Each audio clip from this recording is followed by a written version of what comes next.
शेतकऱ्यांच्या प्रश्नावरती एल्गार पुकारणारे सदाभाऊ खोत आपल्यासोबत आहे. आपण त्यांच्याशी बोलणार आहोत. ऊसाच्या प्रश्नाबाबत तुम्ही अत्यंत वेगळी एक भूमिका, सकारात्मक भूमिका या ठिकाणी मांडताय आणि ऊस उत्पादक शेतकऱ्यांना याचा कसा फायदा होईल? मुळामध्ये राज्यातल्या ऊस उत्पादक शेतकऱ्याला समान ऊसाला भाव मिळाला पाहिजे, परंतु तो मिळताना दिसत नाही. एका जिल्ह्यामध्ये 2,000 रुपये प्रति टनाला भाव मिळतोय, दुसऱ्या जिल्ह्यात 2,500 मिळतोय, कुठं 3,700 रुपये मिळतोय आणि कुठं रिकव्हरी जास्त असताना तो 3,100-3,200 रुपये मिळतोय. आणि म्हणून ऊसाला FRP अजून वाढवून द्यावी, ती किमान 4,000 रुपये झाली पाहिजे प्रति टन. आणि साखरेची आधारभूत किंमत केंद्रानं जी 3,100 रुपये ठरवली आहे ती किमान 3,700 रुपये ठरवावी आणि इथेनॉलला सुद्धा भाव वाढ द्यावी, अशी मागणी मी केंद्रीय मंत्री आदरणीय अमित शहाजी यांच्याकडे केलेली आहे आणि प्रत्यक्षात भेटून आदरणीय मुख्यमंत्री देवेंद्रजी फडणवीस यांच्याकडे सुद्धा केलेली आहे. पण तुमची अडचण होत नाही का? कारण मंत्री तर झाले पण खातेच नाही, तुम्ही कुणाकडे दाद मागणार? असं आहे की आता खरेदी पत्र शेताचं झालेलं आहे, अजून 7-12वरती त्यांची नावं चढायची बाकी राहिलेली आहे. आता नागपूरला अधिवेशन असल्यामुळं पहिल्यांदा संत्रा वाटप होईल आणि मंत्रिपदांचं वाटप 7-12वरती नावं चढतील मुंबईमध्ये. मग कुणाच्या 7-12वर पाटबंधारे चढल, कुणाच्या 7-12वर महसूल चढल, कुणाच्या 7-12वर कृषी चढल. काय आता त्या नावं चढल्यावर 7-12वर आता आमच्यासारख्यांना कुळवणाऱ्याला, नांगरा करणाऱ्याला काय काम करते ती, मदत करते ती बघायचं. तुमची अशी अपेक्षा आहे की किमान इमला मालक तरी तुम्हाला बनवावा?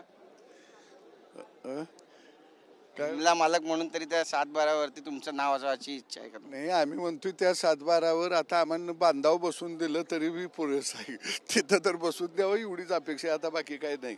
पण तुम्हाला वाटतंय या अधिवेशनामध्ये हे जागा वाटप जे आहे, म्हणजे जागा वाटप म्हणजे खाते वाटप जे आहे ते पूर्ण करेल सरकार? शेवटी तो मुख्यमंत्री उपमुख्यमंत्र्यांचा अधिकार आहे काय.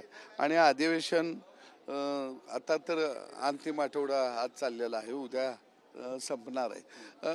मंत्र्यांना खाती नसल्यामुळं काही काम थांबले अशातला अजिबात भाग नाही. टीका करतायत, आदित्य ठाकरेंनी टीका केली, बिन खात्याचे मंत्री आहेत सगळे, खातीच नाहीये, फक्त मुख्यमंत्र्यांकडे सगळे अधिकार आहेत.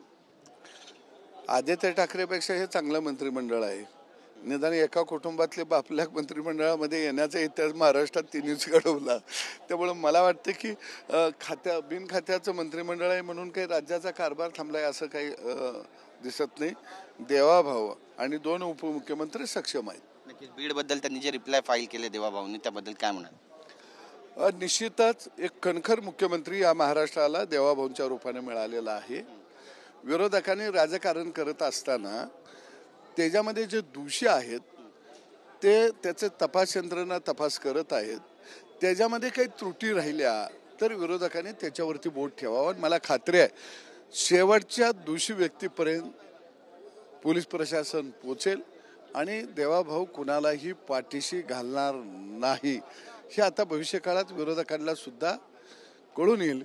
देवाच्या काठीला न्याय असतो पण तिचा आवाज नसतो, त्यामुळे देवाभाऊच्या काठीला आवाज नाही हे विरोधकांनी मला वाटतं ध्यानात ठेवलं तर बरं होईल. धनंजय मुंडे कुठे दिसत नाही, त्याच्यावर पण टीका करतायत आणि सुरेश दस स्वतः म्हणतात की त्यांनी प्रसारमाध्यमांच्या समोर यायला पाहिजे, आपली भूमिका मांडायला पाहिजे. माझं स्पष्ट मत आहे की राजकारणाच्या क्षेत्रामध्ये काम करत असताना लाखो कार्यकर्ते जोडले जातात, हितचिंतक जोडले जातात, लोक कामाच्या निमित्तानं येत असतात.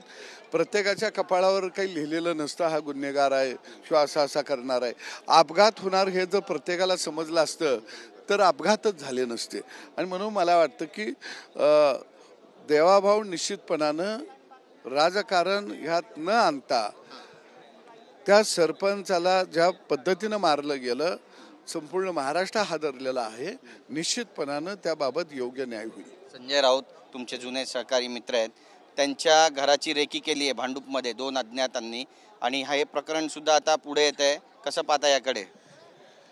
नाही, मला वाटतं तसं आढळून आलं असेल त्यांनी निश्चितपणानं पोलीस विभागाकडे तक्रार दाखल करावी किंवा केली असेल आणि निश्चितपणानं सरकार याबाबत सुद्धा छडा लावल्याशिवाय राहणार नाही. संजय राऊत यांनी सगळ्यात जास्त टीका महायुतीवर केली होती आणि देवेंद्र फडणवीस यांच्यावर पण केली होती, त्यामुळे ते सध्या रडारवर आहेत का महायुतीच्या? आम्ही खुनशीपणानं आमचं सरकार वागणार नाही हे देवाभाऊनी अगोदर स्पष्ट केलेलं आहे. तुमचं 2.5 वर्षाचं सरकार आल्यानंतर तुम्ही आमच्यावर गुन्हा दाखल केलं, तुम्ही आम्हाला तुरुंगात टाकलं. केतकी चितळे प्रकरणावरती मी तिनं न्यायालयामध्ये तिची बाजू भक्कमपणानं मांडली, तिला मानावं लागेल हे मी म्हटल्यावर तुम्ही माझ्या विरोधामध्ये गुंडांना अंगावर घातलं. काय अरे तुमच्या काळामध्ये सरकार तुम्ही चालवत नव्हता, झुंडशाही चालवत होता आणि गुंडशाही चालवत होता. आणि म्हणून म्हणतो इथं देवाभाऊंचं सरकार आहे, व्यवस्थितपणानं सगळ्या घटकांना न्याय मिळेल आणि तुम्ही काळजी करू नका. मला कांद्यावर बोलायचं, कांद्याचा पण एक महत्त्वाचा प्रश्न आहे, त्यावर पण तुम्ही आता प्रश्न उपस्थित करतायत. विधान परिषदेमध्ये काय नेमकी भूमिका असणार आहे तुमची, काय सांगा? नाही, आता 15 ते 20 दिवसामध्ये रब्बीचा कांदा सुद्धा बाजारामध्ये येणार आहे आणि कांद्याचे भाव घसरलेले आहेत. आणि म्हणून कांद्यावर जे निर्यात शुल्क 20% आहे ते केंद्रानं हटवावं अशी मागणी मी केंद्र सरकारकडे आदरणीय पियुष गोयल साहेबांच्याकडे केलेली आहे. आता मी मुख्यमंत्र्यांच्याकडेही करत आहे आणि कांदा उत्पादकाला राज्यातल्या दिलासा देणं अत्यंत गरजेचं आहे. ही भूमिका मी सभागृहामध्ये सुद्धा मांडलेली आहे. धन्यवाद आमच्याशी बातचीत केल्याबद्दल. तर हे होते सदाभाऊ खोत, ज्यांनी म्हटलंय देवाच्या न्यायाला आवाज नसतो, काठीला आवाज नसतो आणि त्यामुळे देवाभाऊ योग्य तो न्याय करतील. नेमकं काय घडणार आहे पाहणं महत्त्वाचं ठरेल महाराष्ट्रात. कॅमेरा पर्सन योगेश गुरवचा गिरीश गायकवाड, TV9 मराठी, नागपूर.